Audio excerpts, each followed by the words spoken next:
तो दोस्तों नमस्कार, एग्जाम टॉपर पाठशाला में एक बार फिर आपका स्वागत है। दोस्तों जो वर्ल्ड ज्योग्राफी करा रहे हैं पीसीएस के टेस्ट सीरीज, तो 52 तक हो चुका है। उसके आगे शुरू करते हैं। चलिए, निम्नलिखित युगों में से कौन सा सही सुमेलित नहीं है? तो देखिए, इसमें कौन सही सुमेलित नहीं है? शहर है, उसकी अवस्थिति दिया गया है। व्लादिवोस्टॉक जापान सागर पूर्वी सागर पर इसकी अवस्थिति है, सही है। बैंकॉक थाईलैंड की खाड़ी में, थाईलैंड की राजधानी, ये भी सही है। हांगकांग दक्षिणी चीन सागर में, ये भी सही है। बीजिंग जो है पूर्वी चीन सागर में, यह सही नहीं है और यही सुमेलित नहीं है, यही आंसर हो जाएगा।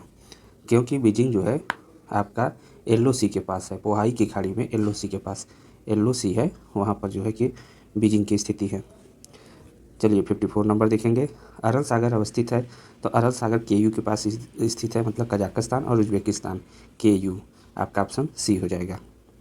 55 नंबर देखेंगे। ग्रीष्म ऋतु में समान अक्षांशीय क्षेत्र में जलीय सतह का तापमान स्थलीय सतह की अपेक्षा कम होता है, यह एकदम सही है। जलीय सतह जो एक ही अक्षांश पर जल और सतह का क्षेत्रफल, सतह की जो है टेम्परेचर में जल का जो टेम्परेचर होता है वह कम होता है, यह सही है। जलीय सतह की विशिष्ट ऊष्मा और तापीय चालकता अधिक होने के कारण ऊष्मन की दर कम होती है, साथ ही वाष्पीकरण की दर द्वारा इसके द्वारा शीतलन भी होती है। तो आपका यह ऑप्शन भी सही है। तो देखिए, कथन भी सही है, कारण भी सही है और यह इसकी व्याख्या भी कर रहा है, तो इस वजह से ऑप्शन ए सही हो जाएगा आपका। 56 नंबर देखेंगे। ईरान की सीमा निम्नलिखित में किससे नहीं लगती है? तो ईरान की जो सीमा है कैस्पियन सागर से लगती है, और उसके बाद हार्मोन की सागर से लगती है, हार्मोन जल संधि से लगती है, और फारस की खाड़ी से लगती है, जबकि एदन की खाड़ी से नहीं लगती है। तो आपका ऑप्शन सी हो जाएगा। देखिए, ईरान के उत्तर में जो कैस्पियन सागर है, ईरान के उत्तर में जो कैस्पियन सागर है, दक्षिण पश्चिम में फारस की खाड़ी और हार्मोन की खाड़ी अवस्थित है। समझिए, ईरान के उत्तर में जो है कैस्पियन सागर है और दक्षिण पश्चिम में फारस की खाड़ी है। तो आपका जो है कौन सा सही हो जाएगा इसमें, मतलब कौन सी आपका गलत है? तो इसमें जो है सी ऑप्शन आपका हो जाएगा। नेक्स्ट देखेंगे 57 नंबर में। आपका निम्नलिखित में से कौन सी झील है ग्रेट अफ्रीकन रिफ्ट वैली या बृहद जो है अफ्रीकी भ्रंश घाटी में अवस्थित नहीं है? तो जैसे देखिए, यह आपका अफ्रीका महाद्वीप होता है, तो यहाँ पर जो है कि कुछ झीलें पाई जाती हैं, तो यह रिफ्ट वैली मतलब झीलों के वजह से यहाँ पर जो है रिफ्ट वैली हो गया है। मतलब कि यह क्षेत्र जो है कुछ समय के बाद, मतलब कि अभी इतनी जल्दी नहीं, लेकिन एक समय ऐसा आएगा कि यह अलग हो जाएगा। और तो यहाँ पर जो है कि कौन सा अवस्थित नहीं है यह पूछा गया है, तो तुर्काना झील है, मलावी झील है और टंगानिका है, लेकिन विक्टोरिया यहाँ पे नहीं है। विक्टोरिया जो है आपका इक्वेटर पर है, और इक्वेटर है जो विक्टोरिया के एकदम मध्य से होकर के गुजरती है। विक्टोरिया झील जो है आपका यहाँ से वाइट नील नदी निकलती है, यहाँ से ही वाइट नील नदी निकलती है, और जो जा कर के ताना से नीली नील नदी निकलती है, तो दोनों मिल करके नील नदी का निर्माण करते हैं। तो ठीक है दोस्तों, उम्मीद करते हैं यह समझ में आ गया होगा। और जो तंगानिका झील है, यह विश्व की सबसे गहरी झीलों में से दूसरे नंबर पर आती है। सबसे गहरी झील बैकाल झील होती है, उसके बाद टंगानिका होती है। 58 नंबर देखेंगे। निम्नलिखित में से कौन सा क्षेत्र गेहूं के अर्धचंद्राकार कृषि क्षेत्र के लिए प्रसिद्ध है? तो यह पंपास क्षेत्र होता है। पंपास क्षेत्र पड़ता है अर्जेंटीना में। अर्जेंटीना और उरुग्वे के समशीतोष्ण क्षेत्र होते हैं।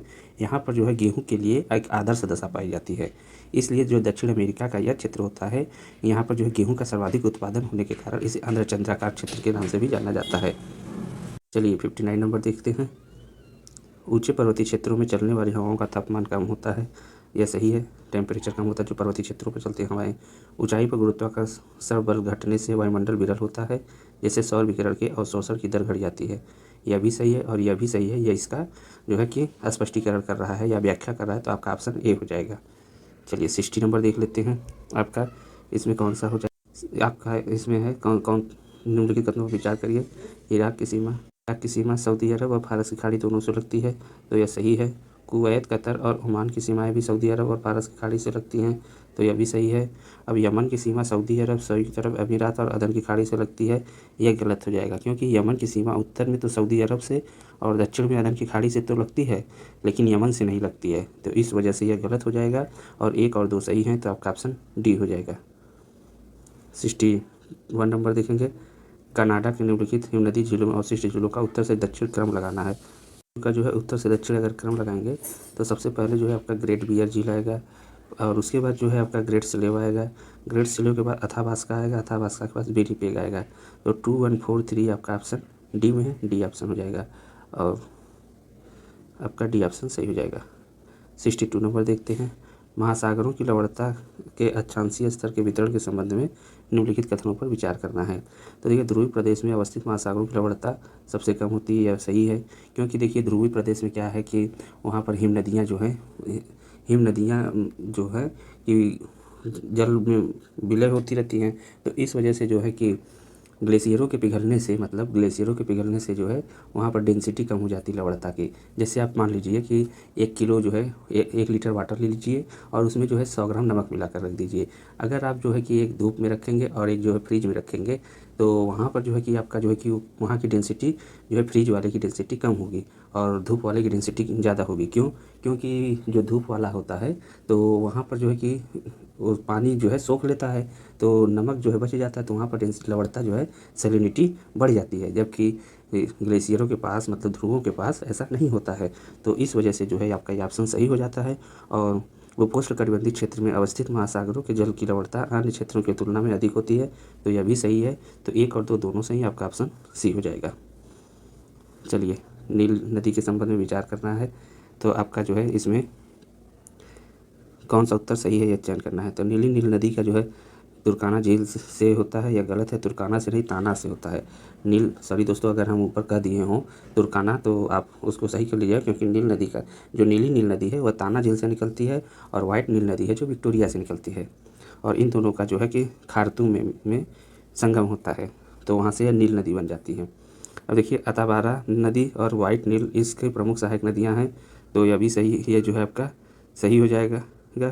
और वाइट नील का उद्भव विक्टोरिया झील से होता है और मिस्र के खार्तूम के पास नील नदी मिलती है। तो मिस्र के खार्तूम में नहीं मिलती है, खार्तूम में तो मिलती है, लेकिन मिस्र में खार्तूम नहीं है, तो यह उत्तर सूडान में है।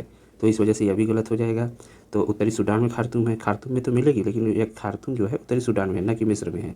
तो आपका 1 और 3 गलत हो जाएगा, सही उत्तर कहा है तो सी ऑप्शन हो जाएगा, केवल 2 सही है। 64 नंबर देखेंगे, निम्नलिखित कथनों पर विचार करना है। आपका उत्तरी गोलार्ध में अवस्थित महासागरों की औसत तापमान दक्षिण गोलार्ध में महासागरों के औसत तापमान की अपेक्षा अधिक होती है। तो टेम्परेचर जो है उत्तरी गोलार्ध का अधिक होता है। और उत्तरी गोलार्ध में अवस्थित महासागरों की औसत लवणता दक्षिणी गोलार्ध में महासागरों की औसत लवणता से अपेक्षा कम होती है। तो यह भी जो है सही है, यह भी सही है। तो आपका जो है ऑप्शन सी हो जाएगा। 55 नंबर देख लेते हैं। चीन विश्व में सबसे बड़ा तंबाकू उत्पादक देश है, यह सही है। थाईलैंड विश्व में शीर्ष रबर उत्पादक देश है, यह भी सही है। और जो है कि भारत विश्व में शीर्ष गन्ना उत्पादक देश है, यह गलत है, क्योंकि भारत से पहले ब्राज़ील आता है, फिर ब्राज़ील के बाद भारत का नंबर आता है, इसलिए यह 3 गलत हो जाएगा। 3 जिसमें गलत हो जाएगा। D option, C option, B option cut जाएंगे, तो ऑप्शन ये आपका सही हो जाएगा। तो और यह जो है आंकड़े आपको खाद्य एवं कृषि संगठन के 2019 के आंकड़ों के अनुसार आपको बताया जा रहा है। चलिए, 66 नंबर देख लेते हैं, एकदम नवीनतम आंकड़े हैं। 66 नंबर देख लेते हैं।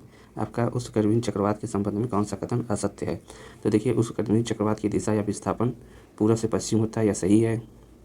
कोरियालिस बल की अनुपस्थिति की वजह से विषुवतीय रेखीय क्षेत्र में चक्रवात नहीं बनते हैं, यह भी सही है। कोरियालिस बल अगर नहीं रहेगा तो विषुवतीय क्षेत्र जो होते हैं इक्वेटर पे, तो वहाँ पर जो है चक्रवात नहीं बनते हैं। और जेट स्ट्रीम की उपस्थिति में उष्णकटिबंधीय चक्रवात में तीव्रता बढ़ा देती है, तो यह गलत है और यही जो है असत्य है, यह आंसर हो जाएगा।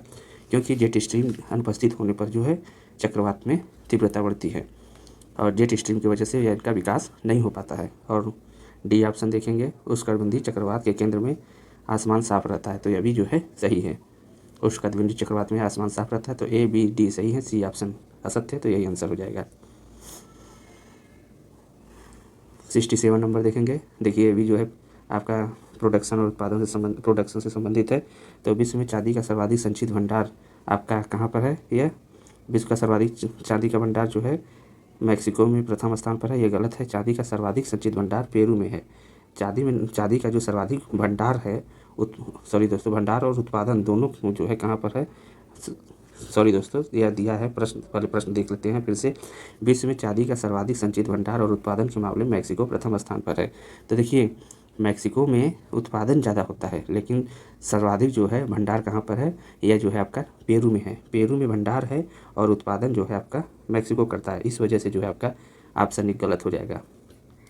पेट्रोलियम का सर्वाधिक भंडार जो है आपका कहाँ पर है, वेनेजुएला में, जबकि उत्पादन यूएसए में प्रथम स्थान पर करता है, यह आपका सही है। प्राकृतिक गैसों के भंडारण में रूस व उत्पादन में यूएसए का प्रथम स्थान है, तो यह भी आपका सही हो जाएगा। बी ऑप्शन में आपका सही हो जाएगा, 2 और 3 दोनों। चलिए 68 नंबर देख लेते हैं। कौन सा देश मध्य अटलांटिक कटक का भाग नहीं है? तो देखिए कौन सा भाग आपका नहीं होगा, आइसलैंड आपका कटक का भाग नहीं है। इसके बाद नॉर्वे, स्वीडन और आयरलैंड, तो ये मध्य अटलांटिक कटक के भाग हैं।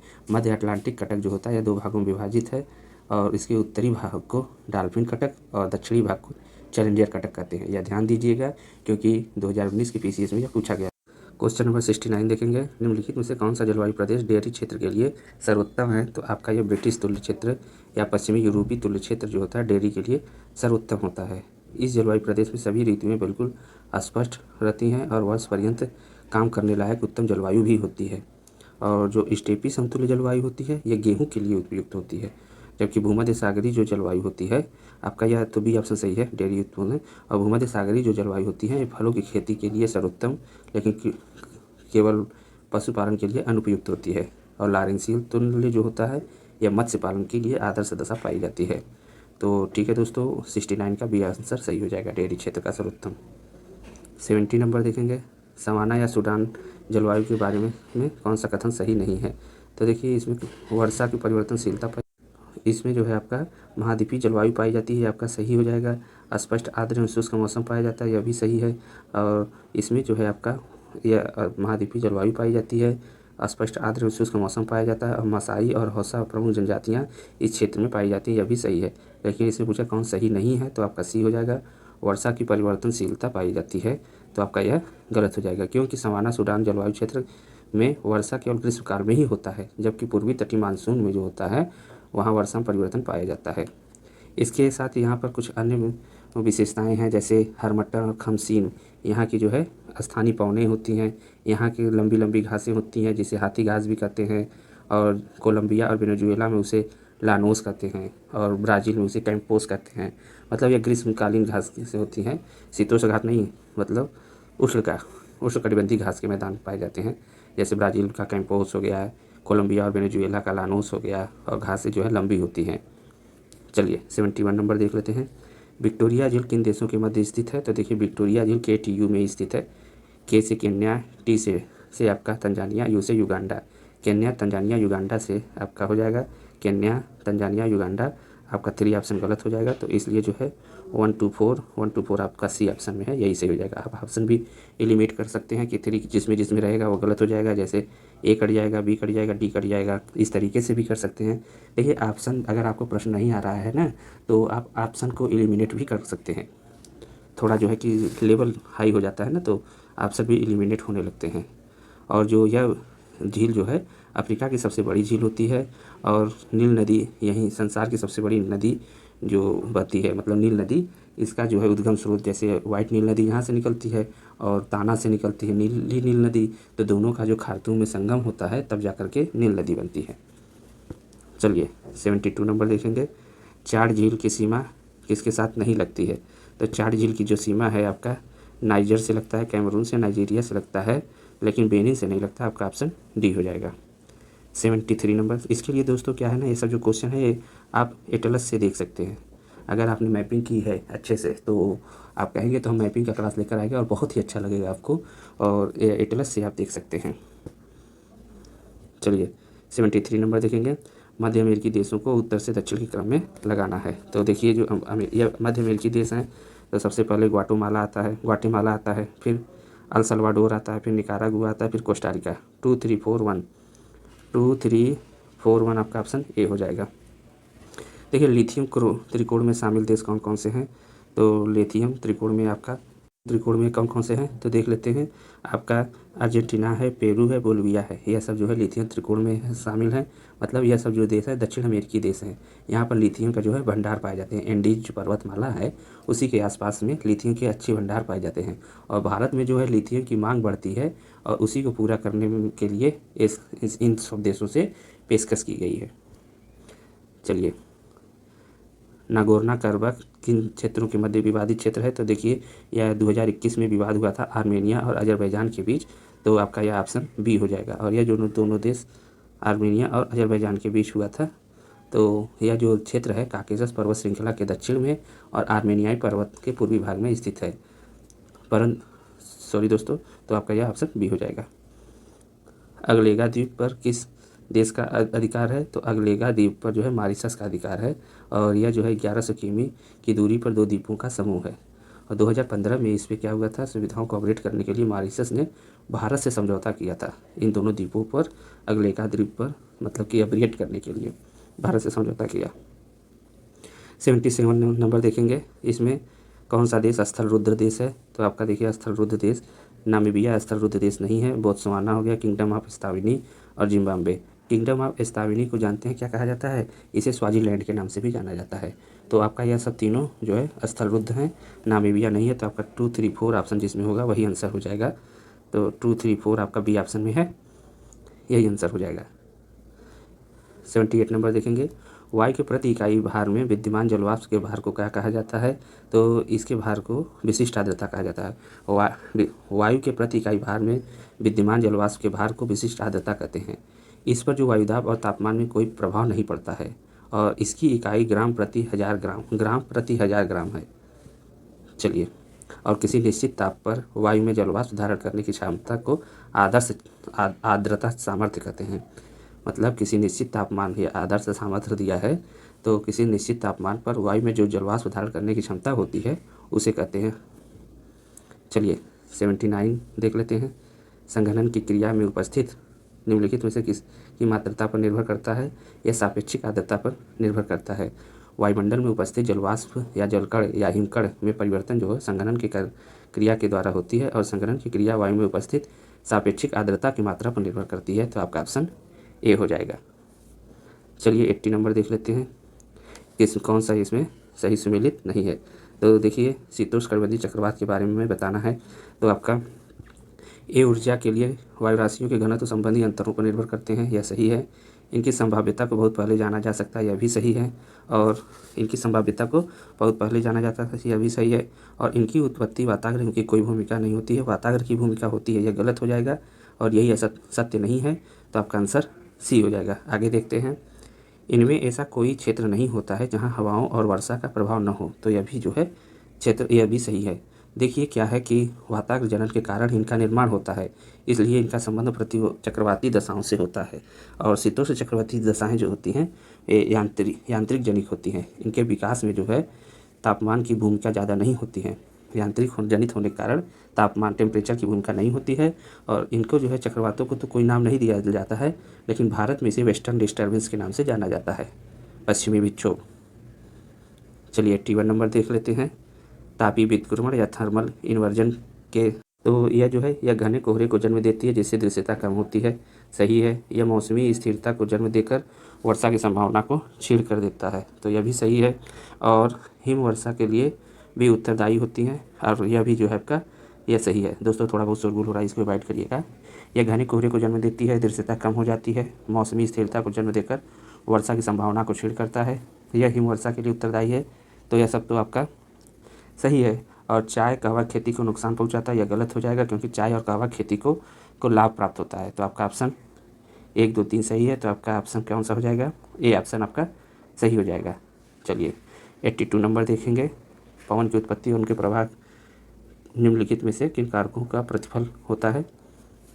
तो देख लेते हैं, आपका इसमें जो है वायुदाब प्रवणता बल PGF, यह भी सही है। उसके बाद जो है कोरियालिस बल का प्रभाव, यह भी सही है। अभिकेंद्रित त्वरण, यह भी सही है। घूर्णन बल, यह भी है। तापमान, यह भी सही है। तो आपका पाँचों होता है, तो प्रयुक्त सभी होता है जो पवन की उत्पत्ति और उनके प्रवाह के लिए प्रतिफल का कार्य करता है। चलिए, भार के अनुपात में तारों में सर्वाधिक मात्रा में कौन सा तत्व उपस्थित होता है? तो देखिए सर्वाधिक मात्रा में जो तत्व उपस्थित होता है वह हाइड्रोजन होता है, यह 70% होता है। इसके बाद हीलियम का स्थान आता है, यह 28% होता है। और उसके बाद जो है कार्बन, नाइट्रोजन, नियान जो होते हैं ये सब जो है 1.5% में आते हैं। तो आपका ऑप्शन ए सही हो जाएगा। 84 नंबर देखेंगे, निम्नलिखित खगोलीय पिंड में सूर्य की से दूरी के बढ़ते क्रम को व्यवस्थित करना है। तो देखिए सबसे पहले इसमें पृथ्वी आएगा, पृथ्वी के बाद बृहस्पति, बृहस्पति के बाद यूरेनस, फिर प्लूटो आएगा। तो 2, 3, 4, 1, 2, 3, 4, 1 आपका ऑप्शन ए हो जाएगा। और इसमें देखिए ये सब तीनों जो हैं आपके ग्रहों की श्रेणी में है, जबकि प्लूटो को 2006 में ग्रह की श्रेणी से निकालकर इसे उपग्रह की श्रेणी में रख दिया गया, या इसे बौना ग्रह कह सकते हैं। तो वर्तमान में अब जो है कितने ग्रह हैं? 9 ग्रह से अब 8 ग्रह हैं। चलिए 85 नंबर देखेंगे, निम्नलिखित कथनों पर विचार करना है और इसमें कौन सही उत्तर है उसको चुनना है। तो देखिए सभी मंदाकिनी हमसे दूर जा रही हैं, कोई मंदाकिनी हमसे जितनी दूरी पर है वह उतनी ही तेज़ी से हमसे दूर जा रही है। आपका यह भी सही है और यह भी सही है। और मंदाकिनी का 90% भाग तारों से तथा शेष 10% भाग धूल से बना है, यह गलत है, क्योंकि मंदाकिनी का जो 98% भाग तारों से और 2% भाग जो है आपका धूल कणों से बना है। तो आपका यह जो है ऑप्शन बी हो जाएगा। चलिए 86 नंबर देखेंगे, सूर्य के बाद पृथ्वी के सबसे निकट का तारा कौन सा है? तो आपका यह प्रेक्सिमा सेंचुरी जो है सूर्य के बाद सबसे निकट तारा है। और जबकि एड्रोमीडा जो है यह पृथ्वी के सबसे निकटतम का निहारिका है। चलिए अब आगे देख लेते हैं 87 नंबर, अंतर्राष्ट्रीय तिथि रेखा या इंटरनेशनल डेट लाइन जो है कहाँ से होकर के गुजरती है? तो देखिए यह चुकची सागर, बेरिंग सागर, आर्कटिक सागर, प्रशांत महासागर से होकर गुजरती है। आपका ऑप्शन सी हो जाएगा। उत्तरी सागर से होकर के यह नहीं गुजरती है। तो आपका यह जो है ऑप्शन सी हो जाएगा। अब 88 नंबर देखेंगे, निम्नलिखित में से कौन सा सीमा भूमध्य सागर से नहीं लगती है? तो देखिए सीरिया, लेबनान, इजराइल की सीमा लगती है, लेकिन जॉर्डन की नहीं लगती है। आपका ऑप्शन बी हो जाएगा। 89 नंबर देख लेते हैं, निम्नलिखित में से किस देशों की सीमा लाल सागर या सऊदी अरब से सऊदी अरब के बाद मिस्र के बाद सूडान, 3 से मिलती है। तो आपका यह ऑप्शन 146 हो जाएगा। ऑप्शन ए सही हो जाएगा। देखिए मिस्र से, सूडान से, एरिट्रिया से, जिबूती से और सऊदी अरब, यमन, यह सब जो है इन सब से रेड सी की सीमा लगती है। चलिए 90 नंबर देख लेते हैं, नहर है कील नहर से उत्तरी सागर और बाल्टिक सागर के बीच में है। तो आपका ए का 2 हो जाएगा। गोटा नहर यह स्वीडन में पड़ता है, यह स्टॉकहोम और गुटेनबर्ग के बीच में है। बी का 3 हो जाएगा। एल्बर्ट नहर जो है एंटवर्प और बेनेलक्स के बीच है। तो सी का 4 हो जाएगा। और यह जो है यूरोप में पड़ता है। और बैलेंड नहर जो है आपका यूएसए में पड़ता है, एरी और ओंटारियो के बीच में है। तो आपका ए ऑप्शन हो जाएगा, डी का ए। तो इस तरीके से देखेंगे तो 2 3 4 1 आपका ऑप्शन बी में है, यही आंसर हो जाएगा। चलिए 91 नंबर देख लेते हैं, जल संधि है और उनको जो है कौन कौन से सागर जोड़ते हैं? तो देखिए लुजोन जल संधि है, यह दक्षिण चीन सागर और फिलीपीन सागर को, तो ए का 3 हो जाएगा। और उसके बाद डेविस जल संधि जो है यह आपका बेफिन की खाड़ी को अटलांटिक महासागर से जोड़ती है। तो बी का 1 हो जाएगा। फिर डोवर जल संधि जो है आपका इंग्लिश चैनल को उत्तरी सागर से, तो सी का 2 हो जाएगा। और मैगलन जल संधि प्रशांत महासागर को दक्षिण अटलांटिक महासागर से, तो डी का 4 हो जाएगा। तो इस तरीके से देखेंगे तो 3 1 2 4 आपका ऑप्शन ए है, आंसर हो जाएगा। चलिए 92 नंबर देखेंगे, नगर दिए गए हैं और उसके उद्योग। तो देखिए लियोन्स में क्या होता है, सिल्क उद्योग है लियोन्स में। वेलिंगटन में आपका डेयरी उद्योग है। और ग्लासगो में जो है जहाज़ का निर्माण होता है। कंसास में मांस बनता है। फिर से देख लीजिए, लियोन सिल्क्स के लिए, वेलिंगटन जो है आपका डेयरी उद्योग के लिए, और ग्लासगो जहाज, और कंसास मांस के लिए। दोस्तों ये सब बहुत ही इंपॉर्टेंट क्वेश्चन है, आपको ज़रूर यहाँ से एग्जाम में मिलेंगे। तो आपका जो है 92 का ये कौन सा ऑप्शन हो जाएगा? 3412 आपका सी ऑप्शन है, आंसर हो जाएगा। चलिए 93 नंबर देख लेते हैं, जनजातियाँ और संबंधित क्षेत्र। तो देखिए माओरी जो जनजाति है ये कहाँ पर निवास करती है? ये न्यूजीलैंड में है, वेदास श्रीलंका में, सेमांग मलेशिया में, बोरो ब्राज़ील में। तो आपका आंसर क्या हो जाएगा? 2341 आपका ऑप्शन बी हो जाएगा। चलिए 94 नंबर देख लेते हैं। तो यहाँ पर देखिए सूची वनस्पति दिए गए हैं और उनका जो है मिलान करना है। तो देखिए हाइग्रोफाइट जो होते हैं दलदली और भूमध्य रेखीय उष्ण आर्द्रता वाली वनस्पति होती है। जैसा कि नाम से ही हाइग्रोफाइट जो होता है आर्द्रता वाली फसलें होती हैं। और जीरोफाइट जो होती है उष्णकटिबंधीय मरुस्थलीय चट्टानों वाली होती हैं। जीरोफाइट का मतलब मरुस्थल से होता है। और मेसोफाइट जो होती है शीतोष्णकटिबंधीय क्षेत्र की वनस्पति होती है। आपका ऑप्शन सी का 4 हो जाएगा। और लिथोफाइट जो होती है यह कड़ी चट्टानों पर उगने वाली वनस्पति होती है। तो इस वजह से जो है आपका कौन सा ऑप्शन हो जाएगा 94 का, या 3142। तो 3142 आपका ऑप्शन ए में है, सही हो जाएगा। चलिए 95 नंबर देख लेते हैं, रेगिस्तान है और उनके क्षेत्र हैं। तो देखिए सोनोरन जो है कहाँ पर है? सोनोरन यूएसए और मैक्सिको में है। काराकुम कहाँ पर है? तुर्कमेनिस्तान में पड़ता है। काजिलकुम जो है उज्बेकिस्तान और कजाकिस्तान में पड़ता है। दस्तेलूट ईरान में पड़ता है। तो आपका ऑप्शन कौन सा हो जाएगा? 2413 आपका सी ऑप्शन है, आंसर यही हो जाएगा। चलिए 96 नंबर देख लेते हैं, पठार है और अवस्थिति। तो देखिए अनातोलिया का पठार तुर्की के पोंटिक एवं टारस श्रेणियों के मध्य स्थित है। तो आपका ए का 3। अबिसिनिया का पठार पूर्वी अफ्रीका में है। सोमालिया, इथोपिया और जिबूती जो हार्न ऑफ अफ्रीका है वहाँ पर है। तो ये आपका बी का 1 हो जाएगा। चियापास का पठार मैक्सिको में है और मसेटा का पठार स्पेन में है। तो इस वजह से आप देखेंगे तो 3142 आंसर हो जाएगा, आपका ऑप्शन ए हो जाएगा। तो दोस्तों ये रहे 96 क्वेश्चन। इसके बाद जो है कि अगले वीडियो में आपको पूरा प्रोवाइड करा देंगे 150 क्वेश्चन। थोड़ा बड़ा ना हो वीडियो, इसलिए जो है कि छोटे छोटे वीडियो ला रहे हैं। तो अगर आप कहेंगे तो हम वीडियो और बड़ा भी बना सकते हैं, कहने पर हम छोटा भी कर सकते हैं। तो ठीक है दोस्तों, यह रहा। और उम्मीद करते हैं कि जो समझाने का तरीका है आपको अच्छा लगा होगा। तो लाइक शेयर सब्सक्राइब करना ना भूलिएगा। Thanks for watching.